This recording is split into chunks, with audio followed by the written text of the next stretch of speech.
and welcome to the course Introduction to Advanced Cognitive Processes. I am Dr. Ark Verma from IIT Kanpur. This week we have been talking about language. If you remember, in the last class we had discussed a little bit about what the study of language is referred to as psycholinguistics.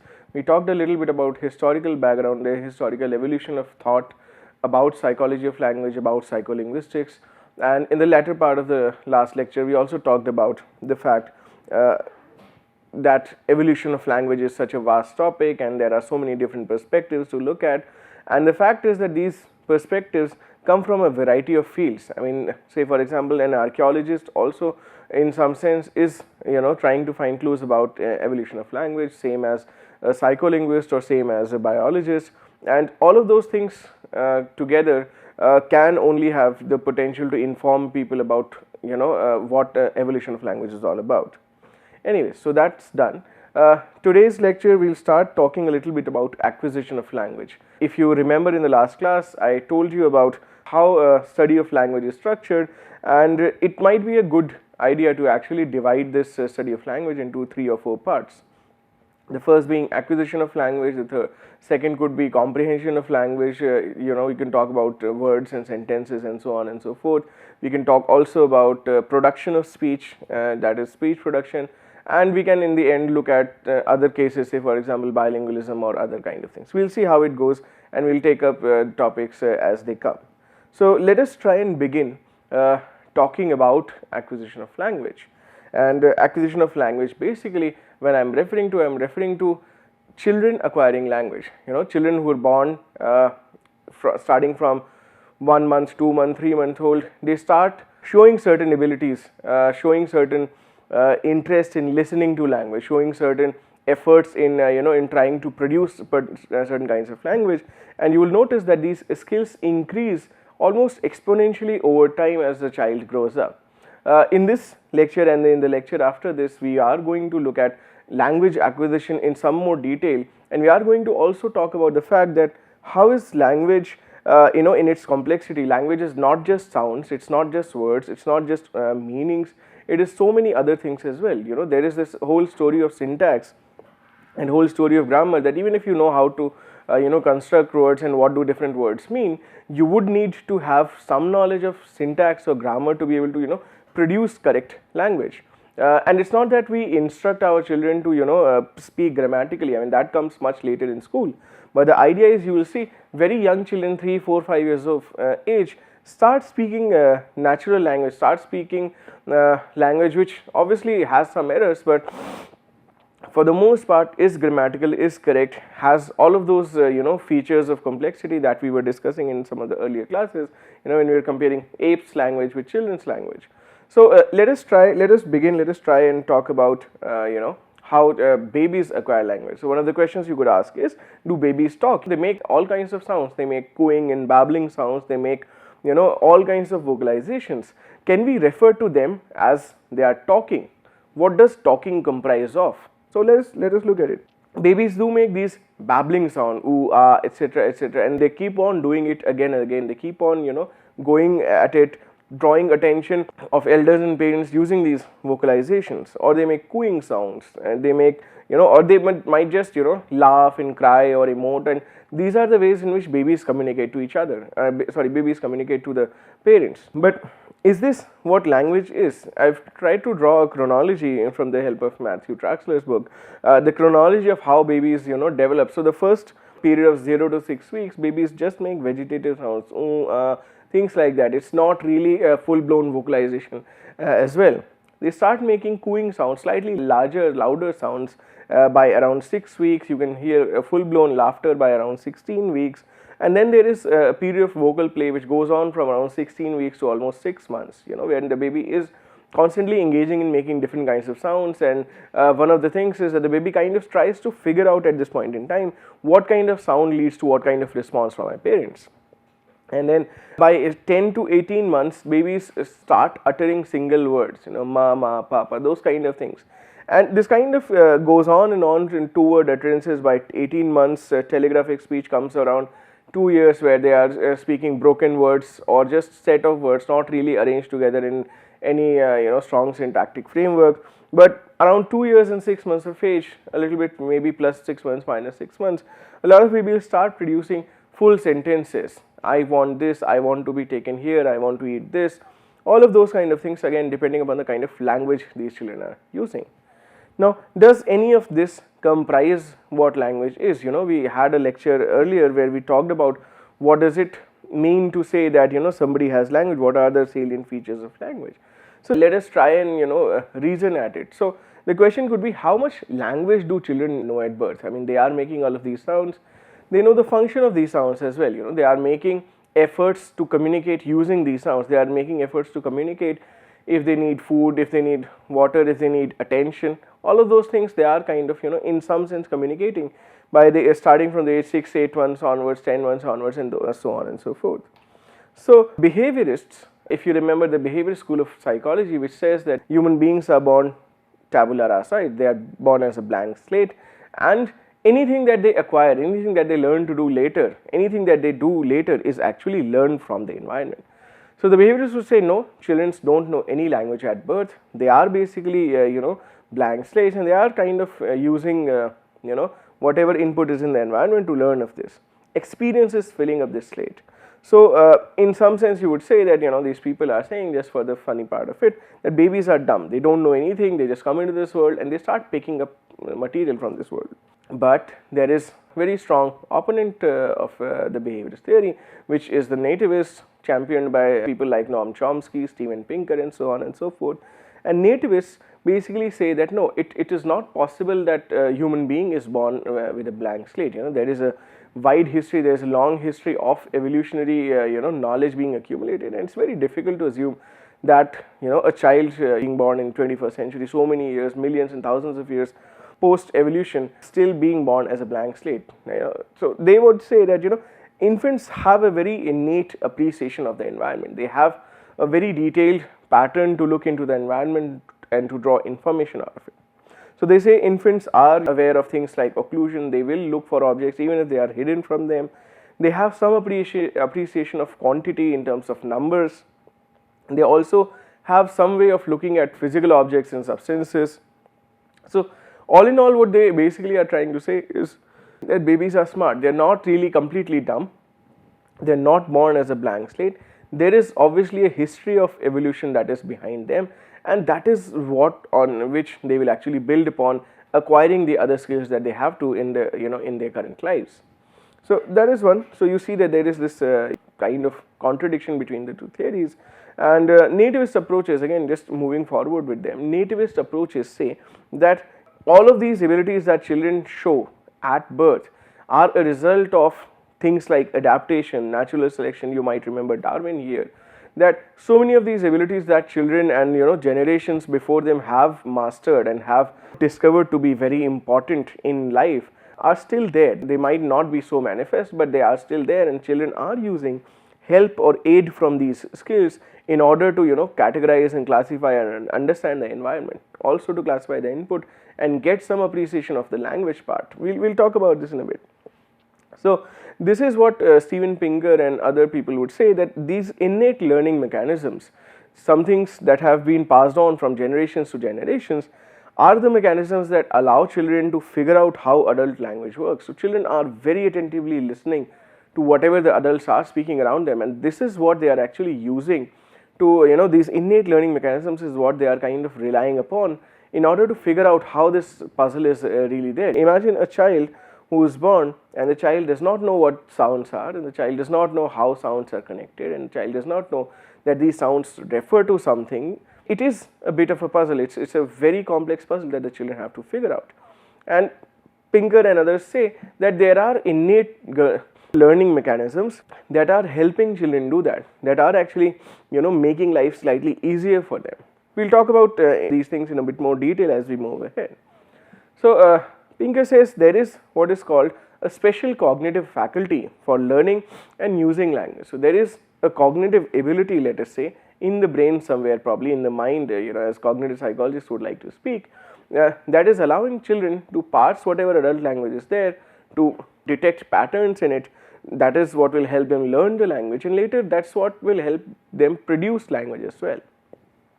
So this learning mechanism is what is predisposing children. They are making them ready to process their environments in such a way that leads eventually to a better understanding of human language. So in that sense, children are kind of half prepared, semi prepared for using adult language, and that is what they are kind of building upon in order to start understanding what their mothers have to say, or what their parents have to say, what other caregivers around them have to say. So this is again the contrast between the behaviorist view of acquisition of language and the nativist view of acquisition of language. You will see as we move ahead in this in the topic of language acquisition, that for almost everything there is both of these views, and you have to in some sense take both of them with a pinch of salt, try and see which sounds more logical. I will try and present some evidence for either of them in the course, and you have to really evaluate that and see how this process is really moving. Let's move ahead. So are we sure that babies are not dumb to begin with? I mean, there is one possibility that the behaviorist advocates point out. They say that no, children are dumb when they are born, but the idea is their learning might actually have started even before they are born, even before they are delivered out of the womb of the mother. So they say that newborn babies, the observations are, and again these are experimental observations are that newborn babies prefer to listen to their native language over other languages. So apparently they have been processing and they have been kind of identifying what the native language is, and it's probably because the mother has been talking to people, the mother, and in some sense the child's auditory system, which is developed by around the end of the second trimester of pregnancy, is starting to pick up patterns already. Even before it is out in the open, it's starting to pick up patterns from whatever mother's vocalizations are, and maybe that is leading to the preference to listening to the mother tongue. So that is one. So they are saying this could be taken as an evidence of that some prenatal learning is happening. It's a very smart way of saying that no, children were born tabula rasa, but it's just that they started learning too early, so that you think that they are born with some abilities. That's how this argument is placed. Now there are other things about the mother's speech, or the speech that is in the environment of the child, things like prosodic characteristics, relative loudness, the kind of accents people would have, the fundamental frequency, the tempo, the speed at which person is speaking. All of these are available to the fetus even before birth, by the last trimester of pregnancy, which might be allowing this degree of familiarization with the mother's language, with the native language, and that is what the child is picking up. And if that is what the child is picking up, it's certain almost that this is what the child will use to acquire language later on.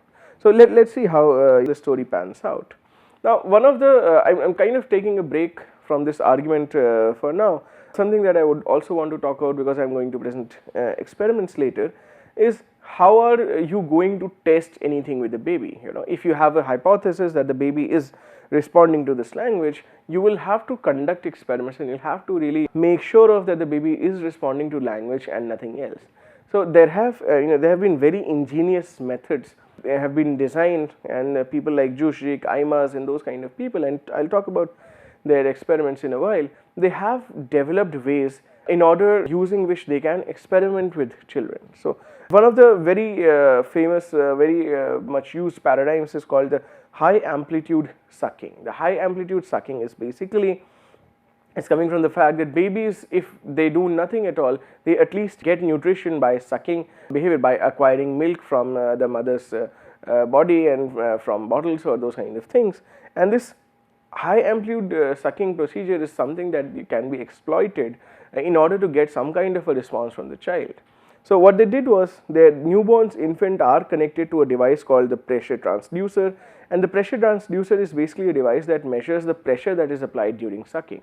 And the pressure can be kind of looked at in two terms. One is the frequency with which the sucking is happening, and the other is the pressure that the baby is applying on that sucking device. So both of these things can be measured, and there could be a way to really sucking and manipulate the kind of pressure that there is, depending upon whatever you show to the child or whatever you make the child attend. So amplitude basically in terms of readings refers to how much pressure the baby is applying. If the baby is applying too much pressure at the sucking nipple, then the amplitude will be much higher. If it's not applying so much, then the amplitude will be lower. So frequency and amplitude are measured and a baseline period is established. Suppose where the baby is doing nothing, it's just resting, you again put the pressure transducer and you kind of get the baseline thing. What is the general rate of sucking of this particular baby? What is the amplitude that you are going to get? What is the frequency, number of sucks per minute that the device is going to register? Then there is a training period. So during the training period, what happens is babies are awarded with something called a appetitive stimulus. So they would be given something to suck, some liquid that they want to really take. So they are given something called the appetitive stimulus, or some kind of noise that the baby is kind of oriented towards. So this appetitive stimulus it leads to higher amplitude in sucking behavior. So the child is attending to that, the child is involved in that, and then that leads to increase in the amplitude and frequency of sucking. After a particular period, the child kind of gets used to this stimulus and then they are getting habituated. So their sucking levels will drop down to the baseline level, and we have established the baseline already. After this, you can induce a change in the appetitive stimulus. Suppose you are kind of singing a particular song to the baby, la la la la la, and the baby kind of at first he was kind of attending it, and then the thing is that the babies they have a very short attention span, so they very quickly get disenchanted with this, and then the sucking rate will go to baseline. So I am saying la la la la la, and then I say da. And whenever I say duh, this is basically what will again dishabituate the baby. There is a new stimulus and the baby will start sucking differently in response to this. So this is again a very typical paradigm that people have used, so on and so forth, to test this, and these are called high amplitude sucking studies. So and again I will just take an example that in a set of high amplitude sucking studies, pregnant mothers train their infants, who are still unborn, on a familiar story. So they kind of made a routine of reciting or narrating a particular story to their children again and again and again for a large period. After these children were tested with the same HAS technique, and they were actually made to hear the same story that their mothers had been reciting before they were born, and some different story, and it was seen that the infants worked harder, they were more attentive when they were listening to the same story that their mother has been reciting. So in a sense, children had attended to that story, it's not possible otherwise, had been grasping something about that story. Maybe it's just the prosodic characteristics, obviously they are not getting the words and the meaning, but the prosodic characteristics of the mother's narration are registered and children are responding to that. So apparently, yeah, even the fetuses, they are encoding prosodic information, the information about tempo, pitch, fundamental frequency, and those kind of things about the story, pauses, loud and soft sounds, those kind of things, and they were able to respond to that information later when tested, 1 month after birth, 2 months after birth, etc. Another method that has been used is the following. So onset, if a new stimulus is introduced in the environment, or change if a different stimulus is produced there, of an acoustic stimulus has been shown to cause the heart rate of the baby to slow down. So the baby is kind of very excited and the heart rate goes up, and then kind of it might lead to some kind of slowing down as well. Okay, so when fetuses are in the third trimester, they observe this, that if there is a new stimulus, the heart rate slows down, the baby is kind of conserving all the energy and attending to this. So this phenomenon is called cardiac deceleration, and in a study, cardiac deceleration has also been used in a number of studies. So in a study, mothers have recited nursery rhymes to children in the quiescent state when they were silent and they were calm and peaceful, and after this, when they were tested later, fetuses really did show more cardiac deceleration in response to the familiar nursery rhyme. Again, it's probably their way of responding to the familiar story. At least it tells us the fact that children are as young as minus 3 months into the world, they are processing some kind of speech input, they are processing some characteristics of the speech input, and then they are remembering it so that they can respond to it after they are born. That is something very fascinating in terms of acquisition of language by children. So if you look at this, there are few challenges that the child will have to overcome if the child has to talk about if at some start talking at around 2, 2.5, 3 years of age. So the first is the child needs to distinguish speech sounds. The child needs to really distinguish between what is a language sound, what is a car sound or a animal sound or a bird sound, things like that. Also, once the child kind of masters speech sounds, the child also needs to recognize words. If you want to get a taste of this, try watching to a movie that in a language that you don't really know, and you see it's very difficult if you're watching a Chinese or a Japanese movie and you don't have any knowledge of these languages, or for example a South Indian movie, or for people in the South, a North Indian movie. Sometimes you don't really have a way of segmenting this continuous stream of speech into words. You can get some help by pauses, etc., but sometimes these things are also not that helpful. So the child will need to figure out what the words are, and accordingly kind of try and grasp them. Second is, once the child has got the idea of what word meanings are, they have to also kind of what words are, they also have to kind of relate these words to what they mean. So if an apple is said again and again, the child has to learn to link the word apple to the fruit apple, and that connection has to be made. Also, eventually once the child has grasped sounds and words and meanings, then is when the child will need to start constructing sentences. So these are the four major challenges that the child has to overcome in order to acquire language. So let us begin with the first one. Can children distinguish between phonemes? Can they detect sounds? We've seen some of the evidences recently, the HAS studies and the cardiac deceleration studies. But IMAS and colleagues in 1971, they tested around 1 month in 1 and 4 month old infants by habituating them with a short onset syllable ba ba ba ba ba, and then suddenly they introduce a different syllable ba ba ba ba ba da, and they saw that babies could detect the change in this stimulus if the trained stimulus was changed with a long vowel. So the idea is that yes, children are being able to categorize these sounds, they are able to categorize these phonemes. So is speech special? Because children are processing all of these speech very rapidly at such an early age, so there must be a special mechanism for getting to this speech, and that is what basically is referred to as categorical perception. But the idea is, if speech were special, other species would not be able to do it, but there is evidence that other non-human species also show this ability of categorical perception. So it might be that they are not really attending to speech because they really have no idea what speech is about, but they are kind of attending to this class of stimuli in a more highlighted way, and that is probably leading to them being able to do these kind of tasks. So it has been proposed that children might have two auditory mechanisms, two similar mechanisms, one for speech sounds and the other for non-speech sounds, all the other environmental sounds, cars, buses, animals, anything.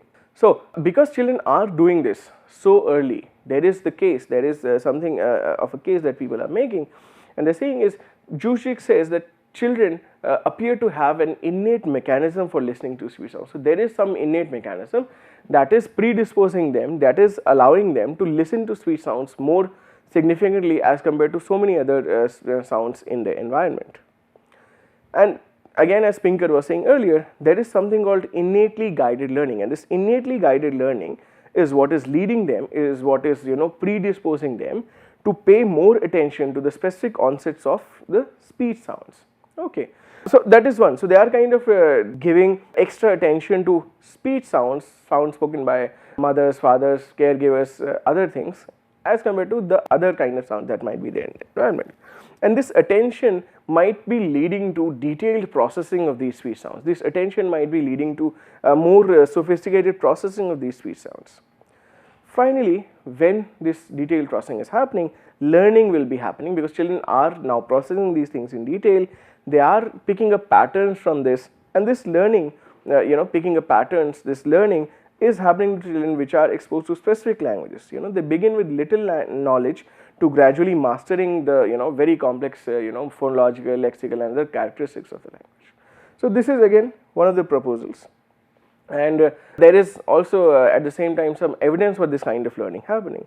So it's been shown that children are able to perceive phonological contrasts in languages other than their native language as well. So if it were that this process is selectively tuned to speech, and basically the speech that the mother is speaking or the father is speaking or that's being spoken at home, it should be linked to only the native language, but it has been shown that they are being able to do the phonological contrast in non-native languages as well, languages they have not really heard of.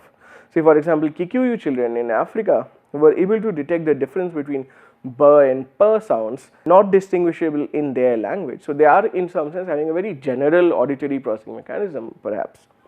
7-month-old infants of English speaking parents were also shown that they could detect the difference between aspirated and unaspirated sounds in Hindi, a language they have never heard earlier, not been exposed to that. So it seems that they are learning something, but they are doing it in a more general sense to begin with. Let's move further from here. By the first year, the infant's ability to perceive phonological contrasts in their non-native language starts getting reduced. So maybe initially you came up with an open mind and you are learning all the languages, but because by the 6, 8 months, 10 years, the child has realized that this is the native language, this is what I am most exposed to, this is what I have to learn and master. So then this ability to perceive phonological contrast in non-native languages starts getting reduced. All of the effort starts being concentrated in learning the native language. And how are they doing it? So they might be using again a technique called phonological prototypes. We talked about prototypes earlier. A prototype here, a phonologic prototype is here, which is kind of a perceptual average of specific instances of a given phoneme. So things like I say pa, you say pa, somebody else says pa, all our pa's are physically different sounds. But to a child who does not know that this is a basically it's a phoneme of a particular language, the child will try and average out all of these instances, different people saying pa, different ways they are saying pa, they kind of average it and they just store the average of this and they compare every incoming thing. If it is close enough, they'll accept it as pa, if this far enough, they'll kind of put it in a different box. So this phonological prototype thing is kind of helping them average out the variations of phoneme pronunciations that the children might be exposed to in their environment and retain the best approximation. So that is one of the building blocks of children starting to acquire sounds. Now we've talked a little bit about sounds. We started from prosodic features. We then saw that even children so young could do phonemic contrast, and we say that their ability to do phonemic contrast in non-native languages decreases, in native languages gets more and more better. So that was about the sounds. Let us go to the words. Now learning a language should require beginning with the units and words, the basic units which are words. And how children basically hear these words mostly embedded in speech. They are not being able to really, when the child, or suppose you listen to a movie of a particular language for the first time, it's very difficult that in the first time you will start parsing them into particular words. That's what the children are also doing. Also, they're not being exposed, they are not being exposed to isolated words so much. Only about 5 to 17% of the words that children hear are spoken in isolation, and they may form about the first 20, 30 or 50 words that the child might learn. But children have been shown to be able to learn new words. They have been shown that even though they are hearing words embedded in long utterances of speech, they can figure out what words are. And this problem of parsing out single words from a continuous stream of speech has been referred to as the segmentation problem. So this uninterrupted speech signal does not really provide obvious cues as per word boundaries, and so children have to learn to segment. They have to use different kinds of mechanisms to learn to segment these stream of speech into chunks called words. So let us see how would they be going about that, and it's been shown that children can do that. So there is another procedure called the conditioned head turn procedure. The conditioned head turn procedure is very simple. It's basically that you put two kinds of speakers next to the baby, and both speakers will produce some sound, and depending on the sound, if it is coming from this speaker, the child will look at this direction. If it's coming from this speaker, the child will look at this direction. So that is the conditioned head turn procedure. Now using this conditioned head turn procedure, it was shown that infants as young as around 7.5 months of age could segment speech into words, and they could remember familiar words that they were exposed to. So that is one, and other is that this ability to segment speech into words, it does not really emerge very early. It's not happening before 7.5 months of age. It happens at around 7.5 months and later. So the idea is all of those things we were talking earlier, the prosodic processing, the thing of perceiving phonemic contrast, are actually building upon these characteristics, and that is what is probably contributing to a segmentation of words. So there could be two kinds of cues, two kinds of abilities that children are using. First is the prosodic cues. We've talked about that a little bit, and the second is phonotactic knowledge. Now prosodic cues is basically, again, it's referred to as the prosodic bootstrapping hypothesis. It basically says that infants have the ability to attend to the prosodic features in the speech to identify word boundaries. Also, for example, 2-month-old infants have been shown that they can detect the difference between nitrates and nitrates. Okay, so if you see what I did here, I am just introducing a pause, nit pause rates, and if I am not introducing a pause, it is nitrates, which is a chemical. So children have been shown to be able to register this. Also, words in different languages have different stress patterns. You might hear of trochaic stress patterns, wherein the first word is kind of first word is stressed more, so cookie, baby, bottle, things like this. Or they could be iambic stress patterns in which the second syllable is kind of stressed more, so guitar, debate, pursuit, those kind of things. And children are being able to register these differences, and these were some of the cues that the children might be using in order to parse whatever the input is into words. This kind of segmentation strategy has been referred to as the metric segmentation strategy, because they are using stress patterns in the speech in order to parse words. Again, it's a very simple, very ingenious way of doing this, and there has been evidence, people have shown that even 5-month-old infants were able to detect the presence of a trochaic word in a series of iambic words. So they are really paying attention to these stress patterns. So they are using this metric segmentation strategy, and maybe it is very good, but it is also being shown that the strategy develops rather slowly, develops over a period of time, and this basically is something that might be allowing them to learn whatever native language they are born with, because different languages differ in things like stress patterns. It has also been shown that this strategy is used better by infants of around 10 months of age, but younger infants are probably not being able to do that. So again, you see that there is a sequentiality in learning of language. It starts with prosodic cues, -3 months of age, 1 month of age, then it goes to phonemic contrast, 1.5 months of age, 7.5 months they can start segmenting words, 10 months of age they can start really using the stress pattern or the metric segmentation stuff. What else? So metric segmentation, however, may not work. Different people speak in different ways, and sometimes these segmentation based on stress patterns might not be so reliable. So what does the child do? What are the other sources of information? So the other sources I was mentioning is phonotactic information. How are words arranged? What is the probability that this set of phoneme will come after that set of phoneme? So the idea is patterns or combination of phonemes that occur in different parts of a given language might also give them a clue to parse them into words. So for example, if I say this place is not dirty and this place is not dirty, if I am saying something like this, you will not put this and plurt together, because that PL does not really come at the end of words. You will have that sense that this is probably wrong, this is not happening, because you have the sense over your experience of 10, 20, 15, 30 years of experience, that this two phonemes do not really come close together. So this is what is phonotactic properties mean. So for example, if there is a word called pretty, if there is a word called pre, and there is almost a 70-80% probability that T will follow it.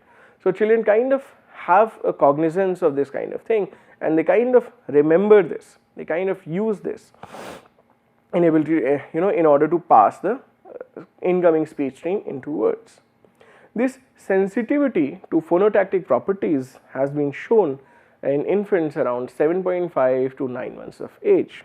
So for example, it has been shown that infants around 9 months of age prefer listening to native language speech over a prosodically similar language. So they are being able to make these very fine discrimination between two prosodically similar languages and recognizing one of them as their own. So there is this increase in the sophistication of processing that is happening.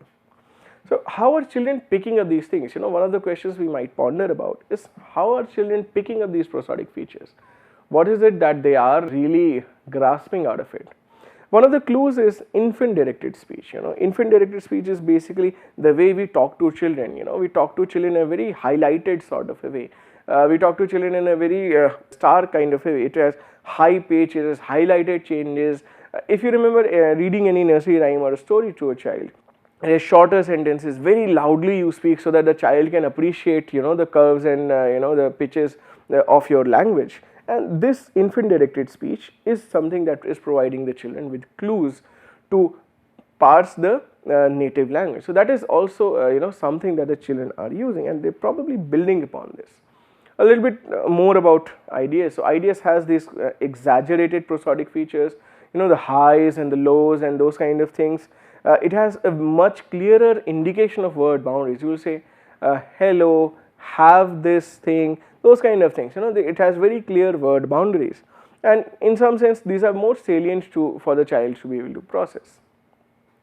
And there is evidence that children up to 6 to 12 months, when they were exposed to motherese, they were or infant directed speech, they were shown to be superior in discriminating words. Children who were devoid of infant directed speech were poorer in actually processing these words. So this is again some of the evidence that you can see that children are using. Now we talked about prosodic or phonotactic cues, we've talked about metrical segmentation. What we can also talk about is the fact of there's an alternative that has been suggested, which is the statistical learning approach. What is the statistical learning approach? The statistical learning approach says, again put forward by Safran in one of his papers 1996, he says infants can rapidly capitalize on the statistical properties of the language environment. What are the things, how are they following each other, what is the pattern, and they are kind of using this, including the distribution of what kind of words are there in the speech, using this to understand speech. So for example, they did this thing, I was giving you the example of pretty. In the word pretty there are 2 syllables, and pre basically is followed by T with a probability of almost 80%. So the statistical learning hypothesis people would say that children are aware of these statistics, they are concentratedly listening to adult speech, and they are making out these patterns all the time.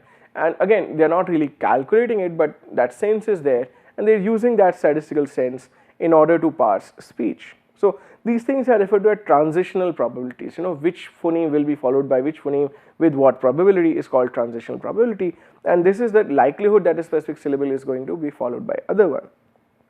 And this is one of the things that a child might be using. Is there some evidence to back it? Yes, there is. Infants were tested on artificial mini languages in which these transitional probabilities were manipulated, and it was shown that they paid more attention to pairs of syllables that had higher transitional probabilities than pairs of syllables that had lower transitional probabilities. So in some sense they are attending to that, okay, even in the absence of prosodic cues. And the advantage of this is that it's a general purpose learning mechanism. It's not really prosodic cues or metric segmentation are basically focused to speech. Statistical segmentation or statistical learning is probably something that you can apply to anything, any kind of processing with the environment. So it is something that can be interesting.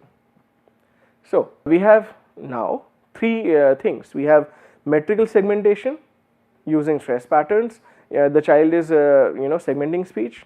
We have isolated word learning. They are using IDS and heightened prosodic features to segment speech. Or statistical learning. Statistical learning says you just throw out all the other 2, just use statistics, you don't really need to attend to all of those things. Also, if you see the kind of evidence I have been presenting, it might be just a matter of age. At what age children are using what strategy. So young infants have been shown 6.5 to 7 months old that they use statistical information much more. Older infants have been shown that they use a mixture of statistical information and prosodic or metric cues. So is statistical information used earlier? Is that the case? Probably, that's what the evidence is showing. One of the ways, because I am giving you 3 candidates, one of the ways to evaluate which of them is the necessary thing could be the evaluation between what is sufficient and what is necessary. Now statistical learning has been shown that it is not sufficient to explain all language learning. So people have tried to model this, and they have shown that only statistical information does not really help a particular model to segment speech. So it's not really sufficient. Because it is not sufficient, it also means that it is not the necessary aspect. So because it's not sufficient, it's probably not necessary. Other 2 things, metric segmentation and prosodical cues, have been shown to perform much better together and explain most of language learning. So in that sense, those are sufficient things to learn language. So that is all from me about acquisition of language. This was the first part of the lecture. We talked about prosodic cues. We talked about, it started about -3 months of age, children are using prosodic cues, then they are doing phonemic contrast, then they are segmenting words using 2 or 3 mechanisms. And this is what was about learning words, and in the next lecture we will talk about more things related to language acquisition. Thank you.